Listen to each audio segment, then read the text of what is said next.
Exhibit A. I believe it is Marvinless in here. Marvinless.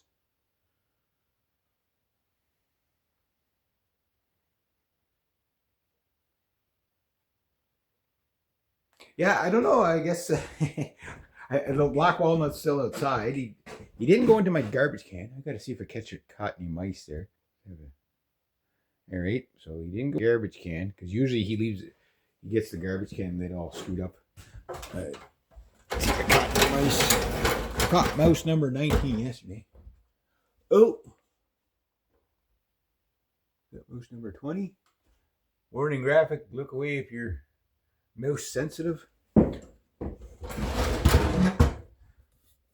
I guess they're all starting to come in now. Yeah, it snapped them good. This one. Without catching myself, I can't guarantee you I won't catch myself in my own trap. I tend to do that. Poor little guy. I think what's happening is I got it right where they jump out of the hole. I guess they're jumping right onto the trap. So, yeah, there's 20 mice. So I'm starting to catch mice again. So, but we'll have a look at the morning view. Not much to look at. Oh, one mouse is gone. Oh no, you don't got much in the ground. Okay, I got to do something about my mouse situation here. There's a good view for you. Just hang on to that view. I just got to dump this mouse out.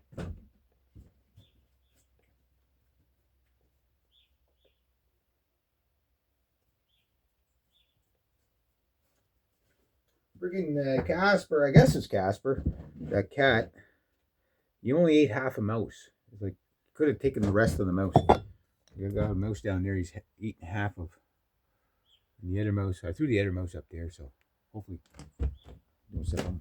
But I leave them out there for my goal is to have him get the taste of mice at the house. So he's like, oh hey, the house is mouse flavored.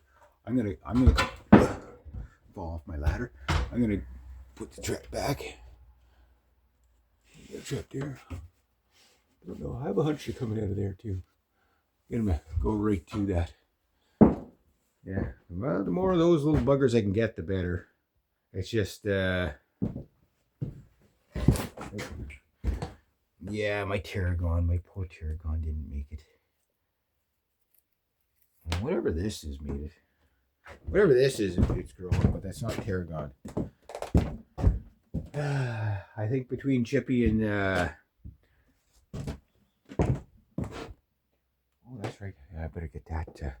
Between Chippy and freaking Marvin, I think they killed my tarragon, which is too bad because I was really looking forward to having that survive the winter. And didn't survive the winter, but I gotta do. Just put all the wedges right in the bottom.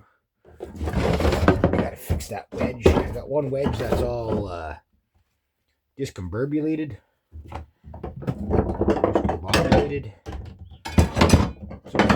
Some sort of lated. Okay. There. I got a full tank of gas. Okay, yeah. Score for me because I got a full tank of gas. Okay, I better bring my axe today too. Oh, I got my used to. Yeah, so you never know if I'm gonna need that. This is how I set up my tools in the morning.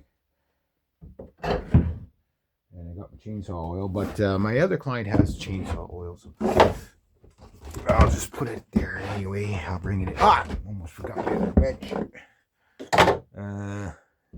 Bring my chainy saws. I think that's all I need today. Now I'm going back in a nice, cozy, warm house. So, anyway, where I blocked the friggin'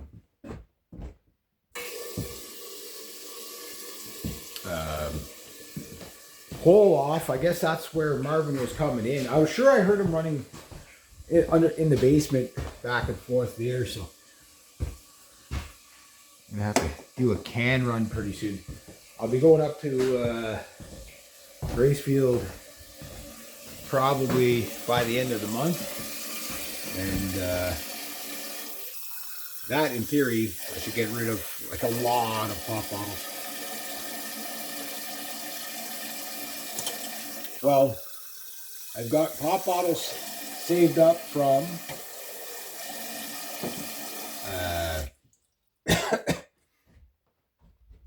what do you call it?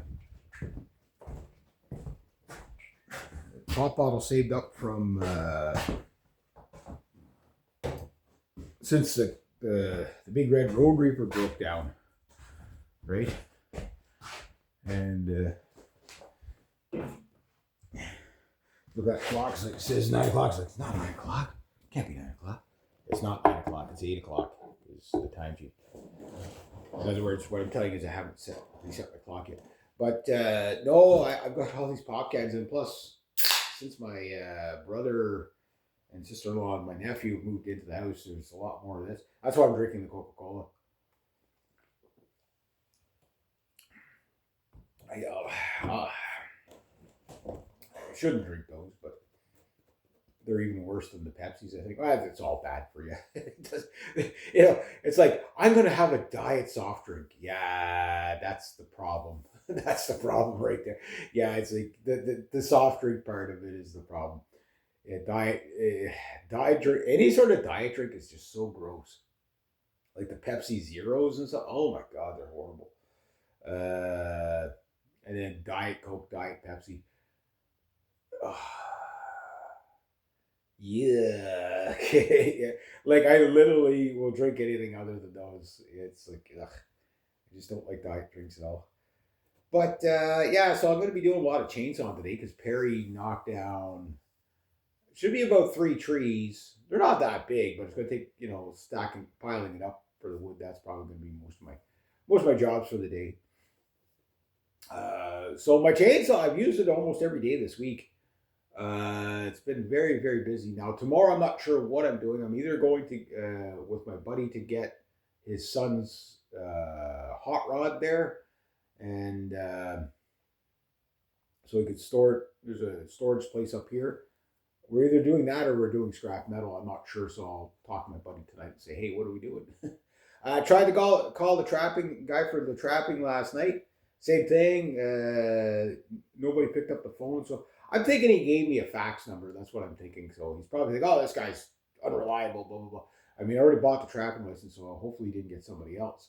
But my client picking me up in about an hour, she's like, okay, first thing in the morning, we're going to go over there and see him because she knows roughly where he lives. So they know each other, so they're, whatever.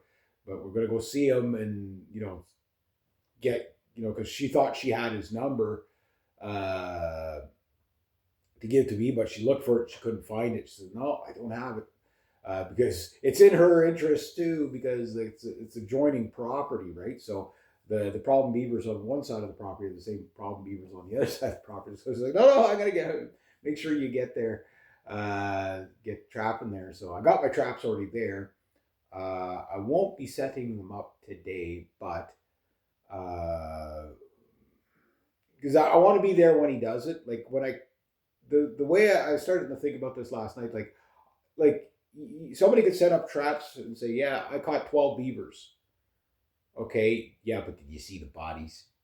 So what I want to do is like, okay, just it builds the trust, it builds that this type of thing is okay. When I catch something, I want him to be there to witness me pulling these beavers out of the out of the traps, right? So I say, okay, well, I'm going to okay, we caught 3, so I'll be $10 per beaver. It's already 40 for the license. I'm trying to think about, I thought, okay, I was going to charge them $30 an hour, and then I started thinking about that's a bit much. Yes, I could get away with it, but I'm also like, 25 is my normal fee, but this is not a normal thing that I'm going to be doing. Plus, he's coming to get me, and he's going to have to come and get me and drop me off and all that stuff. So the way I'm going to mark down my time. I might go as low as $20 an hour for that because like it's not like it's so labor intensive. But whatever price I set, that's the standard, right? So it's like it's a weird thing because uh, I gotta factor in. Okay, I'm making $10 off the bat right away per beaver, but let's say 3 weeks go by and I don't catch a single beaver. Because usually what happens is you catch all the beavers, right away. You know what I mean? In the first 2 weeks or something like that. Then after that, they either become wise to the traps and start going elsewhere or whatever, and then you don't catch anything. So when I go there, like I want to show them how to check the traps, and like I'll touch base with them every other day. Oh, did you notice if there was anything in there? I can't really tell, whatever. Okay, well, here's one way to tell, and stuff like that. Because sometimes branches and stuff like kind of obscure the where it is, right? You know, there's like I don't want like a beaver to set off a trap with a stick. And okay, do you see anything in there? No, no, no, no. Come back. Okay, well, like I have to check them once a week minimum, right? But typically with beavers, you want to check them every day because you're probably going to have a beaver in there every day. Maybe not every day, but like I say, you can watch my trapping 101 series. You'll see what I mean. Like when I trap the beaver house, yeah, like almost guaranteed if there's a beaver in there, you're going to catch them on the way out, unless there's another entrance, right? You catch one, and then they'll start using the other entrance. Then you've got to, that's why you got to figure out where all the entrances are in the beaver house. But this is a stream, so the idea is to catch them without their buddies knowing it, so that you catch them unaware each time. But let's say you catch let's say there's two beavers swimming there and one gets caught. Well, the other beaver's going to say, okay, well, I'm not going near that metal thing because, yeah, that's what it did, that clunked my buddy. So they do become wise to your traps, and they'll even move them out of the way. One beaver at one point back there before the dam let go, he was setting off my trap every morning or every night or whenever he'd go by. He'd literally put a stick in there. He knew how to set it off. Like it's like so he must have saw the other beaver getting caught and said, "Okay, well, that was the poor beaver that." It's like I couldn't find my trap, and I found the chain, and but I couldn't find the trap. It was completely out of the road, and the beavers had the dam repaired. And I was like, "Where is it?" So I started pulling on the chain. They stuffed the poor their buddy beaver that was in the trap. They stuffed him and put mud on him. They used him to stuff the dam. The poor guy. I had to wash him off. That beaver was so muddy. There was so much sand in that fur. I tried my best to clean it off, and I hosed it. I did it. I hosed him down. I did it. He was just full of mud there. I was like, where did my trap and my beaver go? Follows it. It's like, ah, and he pulled him out, and there was a big hole there. It's like, yeah, well, he's dead anyway. Might as well just stuff him in a hole. Freaking beavers. Oh yeah. But yeah, so I still got to get that done. Last night there, I kind of went. Well, yesterday was a really short day. Paul and I only worked 2.5 hours. Kind of went a little bit ape shit, tracking down scrap metal. That scrap metal pile is getting big. I moved the pile that I had at the end of the driveway in case it snows. Right. So like worst case scenario, if I have to take it out in the spring, fine. But if I get all that scrap metal out of here, the majority of it, out by this year, oh my god, it just makes life so much easier for me next year, right? I'm way ahead of the game on my expectations of where I expected. Like I thought I would still be. Well, I still am working in here, but I thought I would still be, concentrated in here. I figured it'd be like December or so, December or January before I'd even tackle the woodshed. And I've got the woodshed literally about half empty. Like that's incredible. All the stuff I burnt.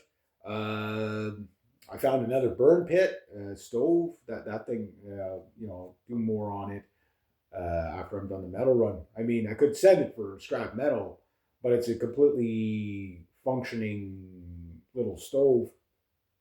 Why, you know what I mean? Perfect for outdoor stuff. I was talking to my dad about a boot. I'm going to say it properly. A boot. The my grandmother's old stove. If he because he had mentioned at one point that the part of it was rusted out, and that's one of the reasons because there was like 4 or 5 of those old cook stoves out there. And Paul and I already, well, a couple of years ago, we did a metal run there, and we did two full things of metal out of here already on his big trailer, or the 5x10, the 5x10 trailer that he had, the one that I was going to buy that I called Scrappy there. He did. Him and I did that, and we pulled out I think 3 stoves, and no, we pulled out 2 loads with that, and I came back with Thunder, my truck, and I grabbed another 2 giant stoves, or cook stoves, right? The old granny cook stoves. And I took those 2 because I was waiting for permission to take them, right? So I asked my dad about it last night. He said he wasn't sure if it was still functioning because, like, I'll keep it if it's functioning, you know what I mean. But I want to get it out of there out of the granary if it's no good. And then it's going to be a pain in the ass getting that out of the granary. But if I can get that out of the granary and send it for scrap, that gives me a lot of room. And then I can get that hot water tank and that stove out of there. And then I can actually clean up the granary, which the fact that I'm starting in the barn stable in the granary, cleaning that up already. I've already got the first bin almost fully loaded for the recycling coming out of there. It's mostly going to be stuff to be burnt, like the collapsed sheds in the back, whatever. But like that old oil stove, that's gonna it's no one's ever going to use it, and it wouldn't be safe to use anyway. It's been out in the weather all those years, like you just wouldn't use it. Like the nostalgia stuff, like the horse rigging and stuff like that, all that stuff. Yes, we're going to keep all that. But like old tools, anything that was my grandfather's or whatever, my grandmother's old sewing machines and stuff. I'm going to restore those things over time. Even if it's not fully restored, but just the aesthetic of it, the stuff. I love old antique stuff like that, right? But like the old jugs that are rusted out, pails that are rusted out and busted and full of old rusty nails and stuff like that no one's ever going to use. Just get rid of it. Just get rid of it. Anything paper is going to be burnt. Anything wood that can be burnt safely is going to be burnt. There's not too much building center stuff, but there's a little bit of building center stuff that I'm gonna to the eco center that I'm gonna have to do. But I do that over time, like sort it out, see what's what. But I asked my brother. I said, "Is that washer and dryer or stove and whatever's in there and that fridge yours?" He goes, "Oh, there's a fridge in there." I said, "Yeah." And he goes, "No." He goes, "It was in there when I moved in, so like he knew about the stove and stuff like that." And I remember my uncle right there was telling me, well, he goes, there's a stove and something else in there. Go ahead and take it for scrap if you want. And I'm just going to do that. And that gets rid of 3 big appliances there. So I've got, let's say, washer, dryer, or stove and dryer and a fridge to go, plus another stove, plus a hot water tank. Right there is like, that's quite a bit right there. And then I've got that other little stove. What do you call it? The oil stove that used to be there for years and years and years. And then I've got that big cook stove if it's no good, which right there is like 500 to 800 pounds right there. Like again, how am I going to get that thing out of there? I have no idea. I might have to take it out in pieces. I've done that with those things before, but they do come apart quite a bit. Sometimes you can just roll them, but the problem is right as you're coming out of the granary, there's a big hole to get over top of. So like I could get jammed up in that hole there. That'll be a freaking nightmare.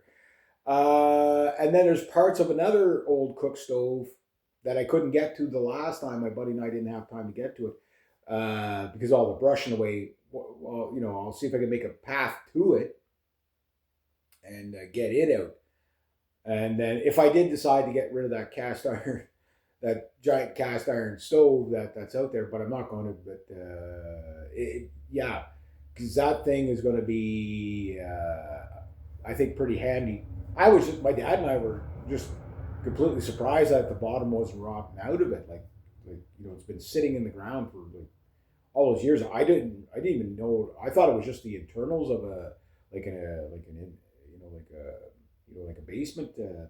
Plus, yeah, there's I won't have time to do it this metal run, but there's still that oil stove in the basement down, basically below where I'm sitting here. That's got to go. The oil tank. Well, I thought I heard Mervyn coming in, but the oil tank, it's my dad wants to keep it. He said he wanted to keep it, so I like that can come out of the basement in the spring.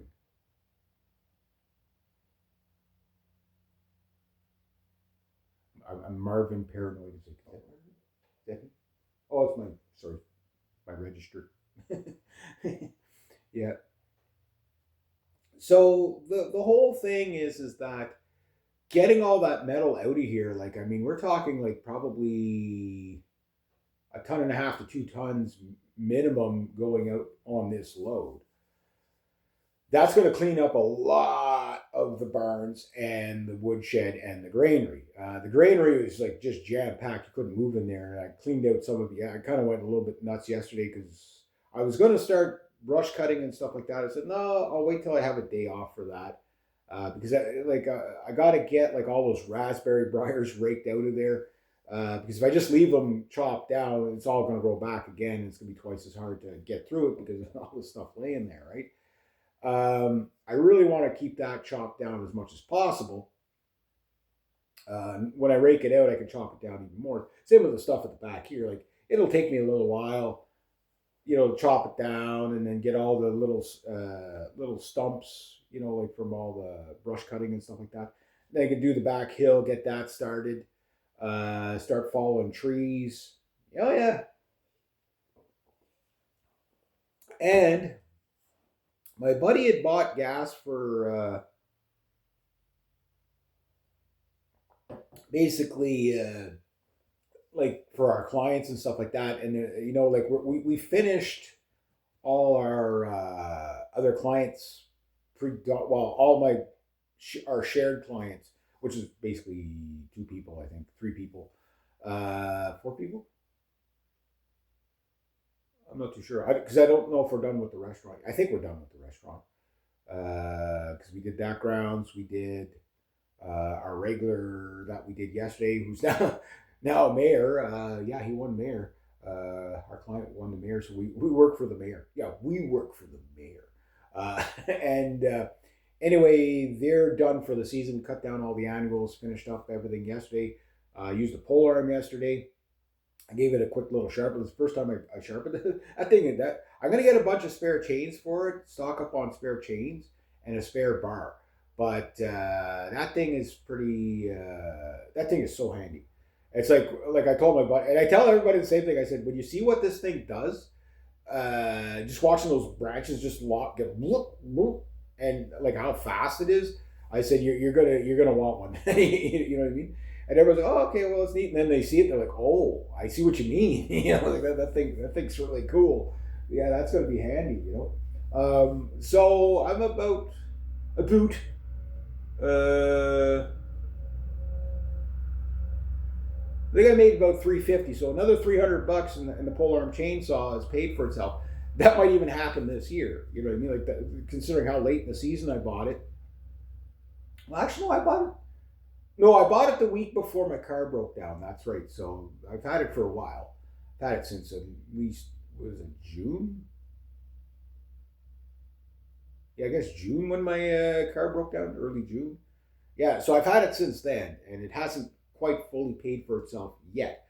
But there was 2 jobs that I thought I was for sure going to pay for itself on that, but then not having a car, not and being way too busy to be able to finish it up. Like I got a call. I still got to call that client too, and just let him know. Yeah, next spring there I'll be we're gonna go at it again. You know what I mean? Like it's just I got so busy. Like I'm very very shocked how busy I am for the beginning of November, but I'm anticipating like after this week, things are just gonna really drop off, right? So, but if I can keep enough money coming in for November and December, that helps me January, February, March, which are the hardest months of the year because there's like usually like next to nothing coming, especially if I don't have a vehicle. I won't even be able to do.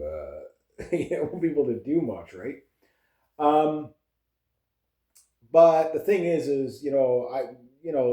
like it's not like I'm just sitting around resting on my laurels. I got lots to do here. I still got to like do the major cleaning of the place, but I'm waiting until I get a couple of days off in a row so I can wash the wall, like vacuum the place, wash the walls. Like if I already had my own vacuum, that's something I'm gonna have to get. Uh, like that shop vac works that I got, but I don't have any filters for it. My brother, I think he said I asked him about it. He says, yeah. He goes, I looked everywhere for filters for that. And he goes, it's just an oddball filter that nothing fits it, right? So maybe the thing's just really old. But if I don't find a filter for it, like I'll get another shop vac somewhere else. I'll even buy myself one because it's just good to have them anyway. Once in a while, I use it as a tool to clean up a job site or whatever.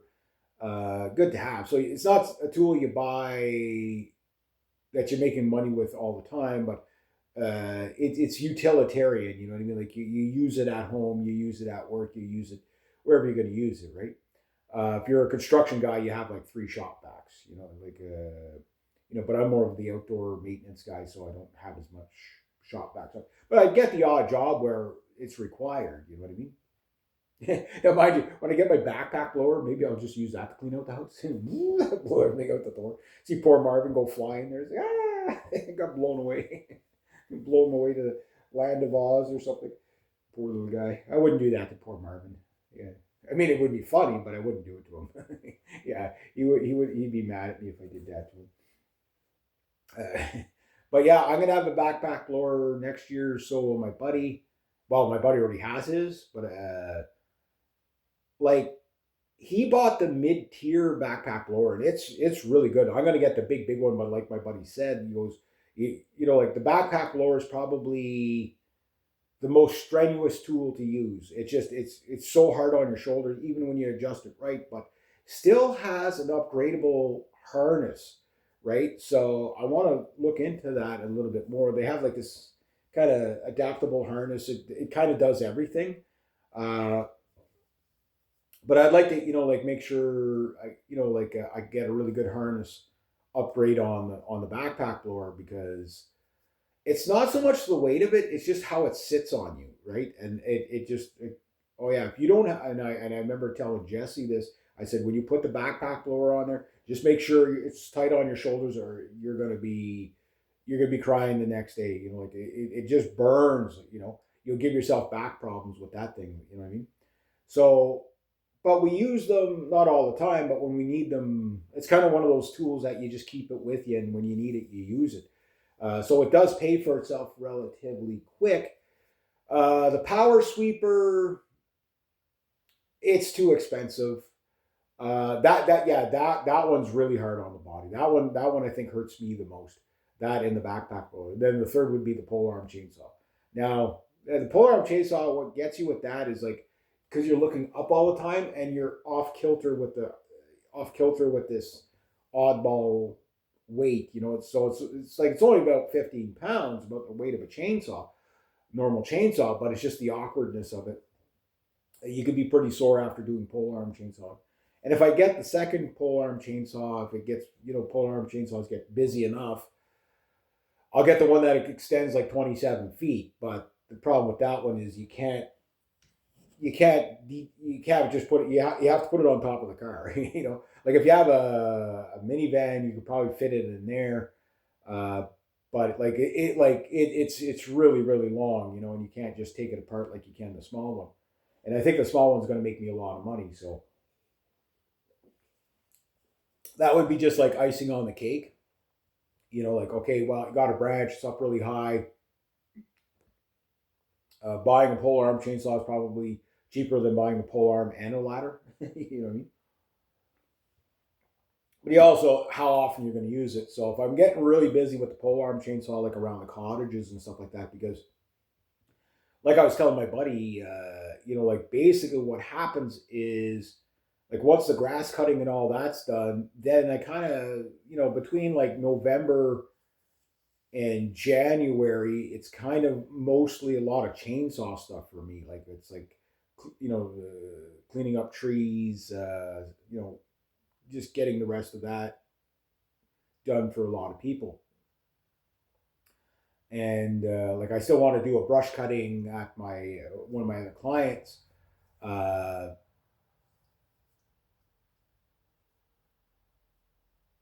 okay, no, they're not coming in here. But yeah, like the idea is kind of simple. Is that I don't want to buy tools that I'm not going to use a lot, right away. It's kind of like, okay, you buy it once you've got everything you need.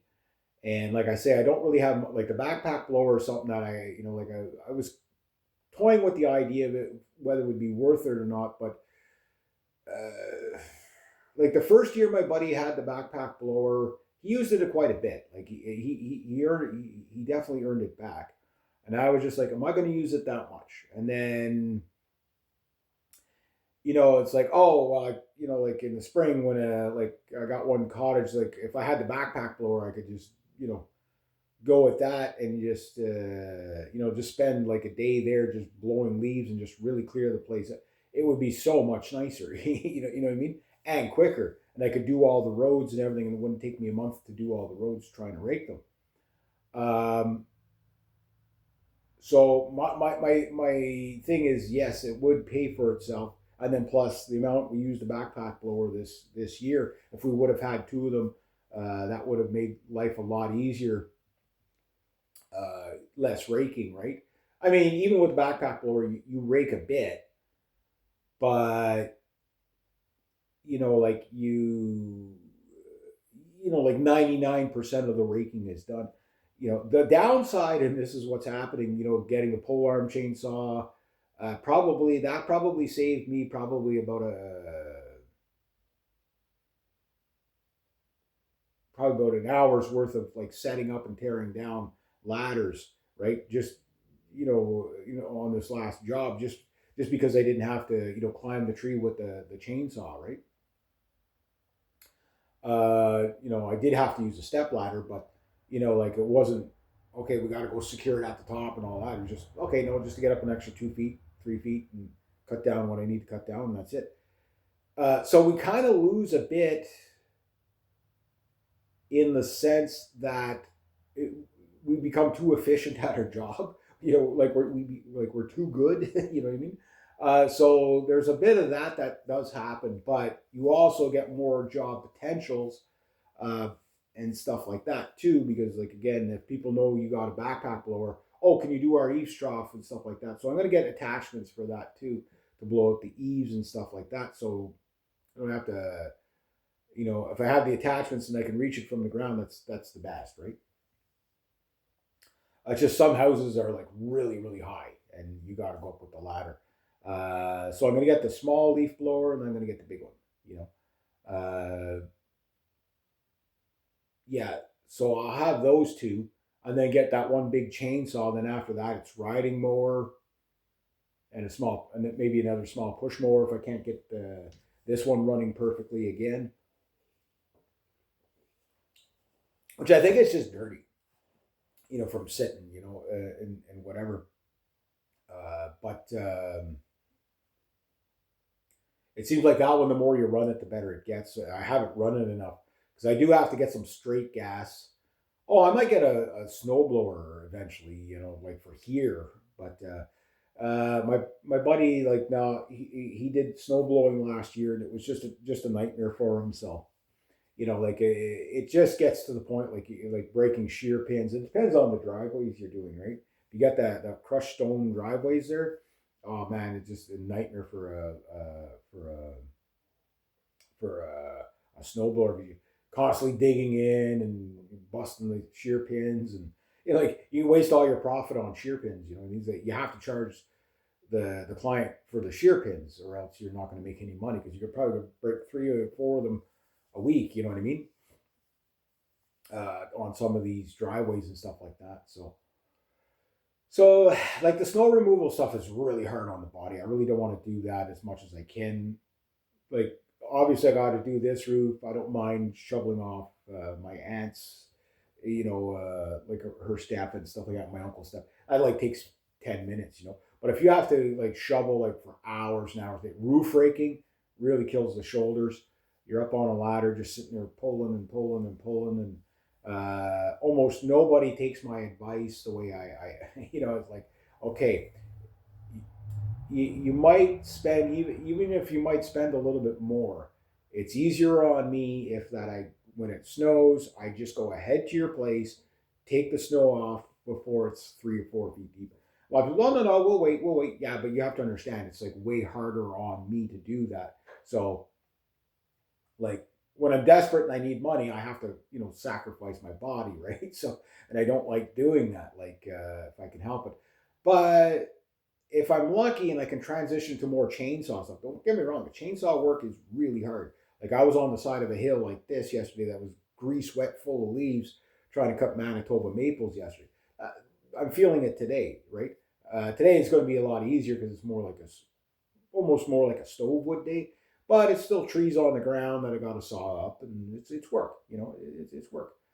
Um, I've been using my chainsaw all week. Like, it's the tool I enjoy using the most is the chainsaw, but it's like, but the brush cutter is pretty fun too. Wait, Marvin? Nope. Like, he has this Marvin sound that he makes, and it's kind of like, I'm here, like that, right? And he just like pops up in the middle of the room. He's just like, hey, I'm here, but I haven't seen him yet. But sometimes I think he messes with my head, because it's like I'm not gonna go in for like about 2 or 3 days, make him think that he beat me, and then I'm gonna go in and just, I'm here. I beat you again. But then again, he could be just looking for another way in. So I'm hoping that was the main entrance that he was coming in. That hole there, God knows how many mice and weasels. My brother was telling me there was a weasel in here, like a little stoat. We got like the 3 types of weasels: there's stoat, Emmons, and like just a regular weasel, right? And the stoats are the really, really, really small ones. And he said there was one running around. He saw it one day. It was like chasing a mouse or something like that. It ran across him. It was like, and then every now and then he said you'd hear it up there, and you hear something squeaking and squealing like a mouse or whatever. And you ruckus up there, and he figured it was the weasel killing the mice up there. So problem is the weasels are just as bad as the mice. They're worse because they're bigger. They make bigger holes, right? So, but they would take up. They would kill a lot of mice for sure. But I'll just keep trapping them. I'll just keep trapping them. Yeah, maybe by the end of the season I'll have enough there mouse furs. I don't know what a mouse pelt would go for. I don't know how you'd dry that. Like you'd just some little thumbtacks, dry them out. Yeah, taxidermy a mouse. Yeah, have a mouse coat. Yeah, each pelt is worth about 2 cents. Yeah, yeah. Poor mouse. But yeah, no, the tying up the end of the season, kind of the jobs are switching to something else right now. I've got a full thing of fuel because, like I said, my buddy was like, well, I don't want this gas over the winter, so here, throw it in yours. I had about maybe that much left in my can, and pretty much got a full can again. And I was going to go back and get it, but I told him like I'll burn it up around here, you know what I mean, and clients and whatever. So I went through one tank, I think, this year of gas myself. The rest was all burning clients' fuel. There's some clients where it's just like it's not worth it to get them a tank because it takes too long to burn it off.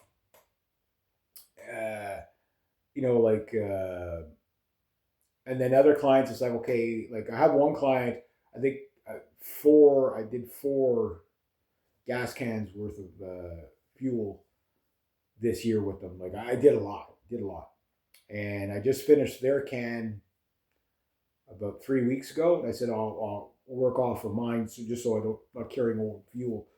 Like that fuel was from the spring, right? So it's like okay, and we're in November. I'd like to burn it off before it gets too bad, right? But I topped up again, so I'm going to burn a lot with the chainsaw around here for sure. But that can probably will get me through the winter. And then I found an extra thing of chainsaw oil. That'll get me probably. I finished one for sure this year, and I bought two more. And and then I found a half of a third one. And then one of my other clients, well, they got a chainsaw oil there. God knows how old it is, but I've been trying to use that up. You know what I mean? And then once it's used up, I'll just use mine because again, I don't use it enough. Like use up their stuff first and then buy more. You know what I mean? But like I'm never gonna suggest to buy more because I always have chainsaw oil, and what I make an hour more than covers the cost of the amount of chainsaw oil I use. So, you know, ease what it is. So I probably used up on that saw on my MS400 about 1.5 jugs of chainsaw oil this year so far. But I think in the next probably 3 weeks, I'm probably going to go through a jug between cutting stuff down here, cutting, like I got that tree to fall. I'd like to, if I get that tree at least down on the ground for this season, that's a good start. I'll just, start sawing it up. It's Manitoba maple, so I don't care if it sits on the ground or whatever. It's not going to be wood that'll be burning right away. Eventually, this house is probably going to get, converted to wood heat, but we'll see.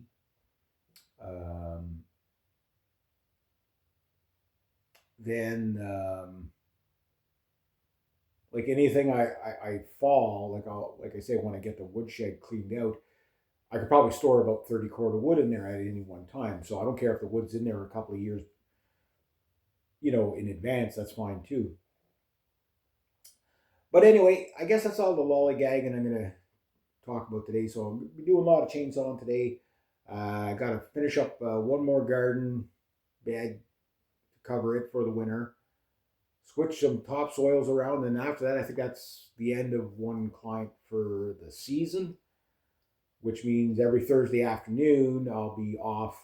So that's also, so I'll be down to basically 2 clients, possibly 3. It's just the third client is kind of like every few weeks they get me.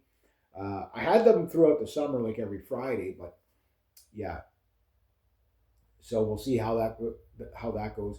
And then I've got another client that normally during my normal season I don't do a lot for, but in the off season, like I do a little bit here, a little bit there. Like when it rains, I go empty the buckets and all that. I haven't been able to do that, so God knows how full those buckets are.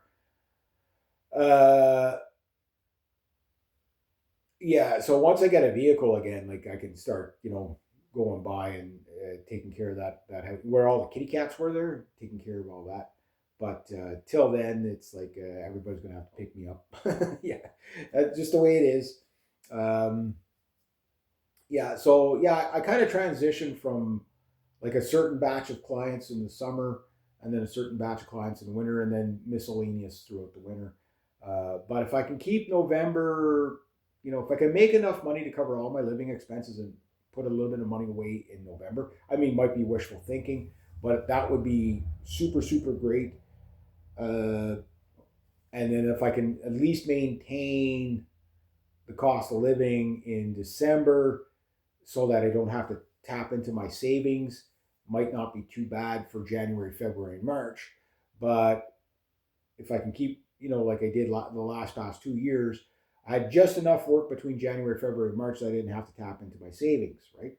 So that means in March I can rack up debt again, buy all the things I need for the season, buy the chainsaw, buy the